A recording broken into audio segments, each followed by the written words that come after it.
Hello दोस्तों, नमस्कार, सत श्री अकाल, अस्सलाम वालेकुम। मैं हूं Ravi sir from RL coaching centre, लेकर एक टॉपिक बहुत ही इम्पोर्टेंट महत्वपूर्ण टॉपिक है, उपस्थित है आप लोगों के लिए। एरिया रिलेटेड टू सर्कल, वृत्त से संबंधित क्षेत्रफल। ठीक है, देखिए वृत्त तो आप लोग क्लास में भी 2 से ही पढ़ा होगा। वैसे आज के समय में अगर देखा जाए सीबीएसई में तो क्लास एलकेजी में भी बच्चों को बताया जाता है, जो फिगर होता है फिगर के थ्रू ये सर्कल है। ठीक है, लेकिन हम लोग जो आज डिस्कशन करेंगे हम आपके सामने, ये आपका जो क्वेश्चन है कॉम्पिटिटिव एग्जाम का है। ठीक है, जो भी वनडे एग्जाम्स होते हैं आपके जेएनपी हुआ, सैनिक पब्लिक हुआ, सीएचएस हुआ या और भी जो वनडे एग्जाम्स हैं उसके लिए क्वेश्चन है। ठीक है, तो आइए पहले हम सर्कल से रिलेटेड कुछ पॉइंट पे डिस्कस कर लेते हैं वृत्त से संबंधित। जैसे ये क्या हो गया, मैं एक वृत्त बना लेता हूं। ठीक है, वृत्त किसे कहते हैं, जब हम किसी एक निश्चित बिंदु के सापेक्ष एक बंद रेखा, ठीक है, वक्र कर्व लाइन का फॉर्मेशन करते हैं, तो आपका क्या हो जाता है, सर्कल हो जाता है, वृत्त हो जाता है। ठीक है, इसका ये सेंटर है। अगर सेंटर से इसके सर्कमफेरेंस को मतलब परिधि को यदि हम ज्वाइन करते हैं तो इसको क्या कहते हैं, रेडियस कहते हैं। ठीक है, क्या कहते हैं, रेडियस। आर क्या होता है, रेडियस।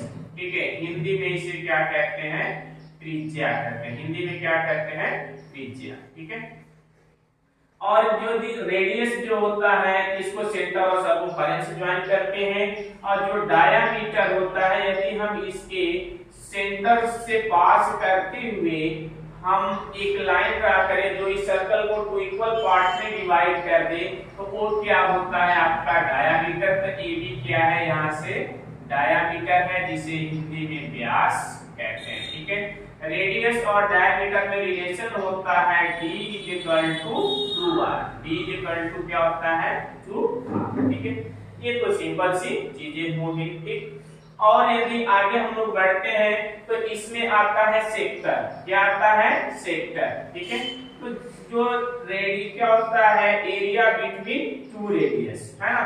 तो अगर हम सेक्टर की बात करें, सेक्टर तो ये क्या होता है, अगर इसके हम सीधे देखिए सेक्टर सीधे हम फार्मूले की बात करते हैं तो फार्मूला होता है θ/360 × 2πr²। ठीक है, अगर यहां से हम लेंथ ऑफ आर्क की बात करते हैं, लेंथ ऑफ आर्क की बात करें तो इसका फार्मूला होता है θ/360 × 2πr।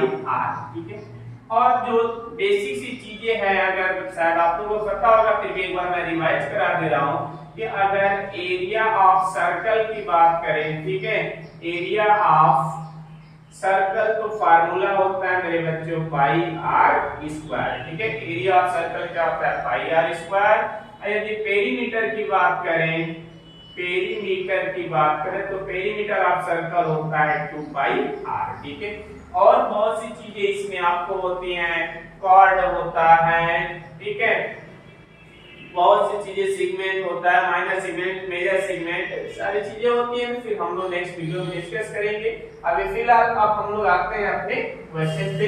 क्वेश्चन क्या है, if circumference of a circle is 88 semi then the area of the circle in semi square is used pi = 22/7, है ना। हमें कह रहा है कि कोई एक सर्कल है जिसका एरिया क्या, जो आपको सर्कमफेरेंस को ही पेरीमीटर कहते हैं, जो कि गिवन है 88 सेमी।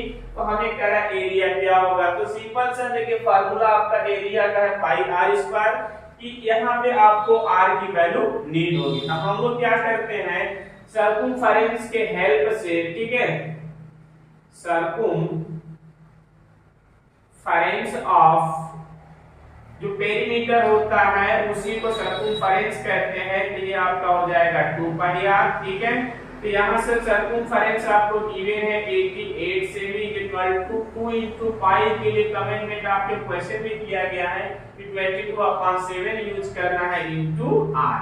इन सब को ट्रांसपोजिट कर लीजिए, मींस की पक्षांतर करेंगे तो 88 से ये देखिए डिवाइड में ट्रांसपोजिट करेंगे, मल्टीप्लाई में होगा, और ये दोनों क्या है आपके मल्टीप्लाई में ट्रांसपोजिट करेंगे तो कहां पे आएंगे, डिवाइड में, this is equal to r।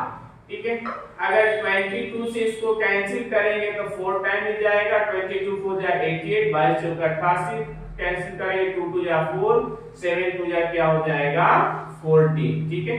14 centimetre क्या हो जाएगा रेडियस होगा आपका। हमें रेडियस नहीं, हमें एरिया फाइंड करनी है, ठीक है। तो अब क्या हो जाएगा area of circle is equal to pi r square. Area of circle क्या होता है पाई आर स्क्वायर। पाई की वैल्यू 22/7 क्वेश्चन में कमिटमेंट है और आर की वैल्यू 14 सेमी इंटू 14 सेमी, ठीक है। अब यहां से क्या करेंगे आप मल्टीप्लाई करेंगे तो 7 2 जा 14 ये कैंसिल हो जाएगा, ठीक है। अब यहां से देखिए सिंपल 22 2 जा 44 इंटू 14 है और सेमी इंटू सेमी करेंगे तो सेमी स्क्वायर हो जाएगा। 14 4 जा कितना होता है 56, ठीक है। 56 कैरी 5, 14 4 जा 56 और यहां से 5 आपका कितना हो जाएगा 61, ये हो जाएगा 616 सेमी स्क्वायर। जो आपका आंसर होगा वो क्या होगा आंसर थर्ड करेक्ट है। Okay, thank you.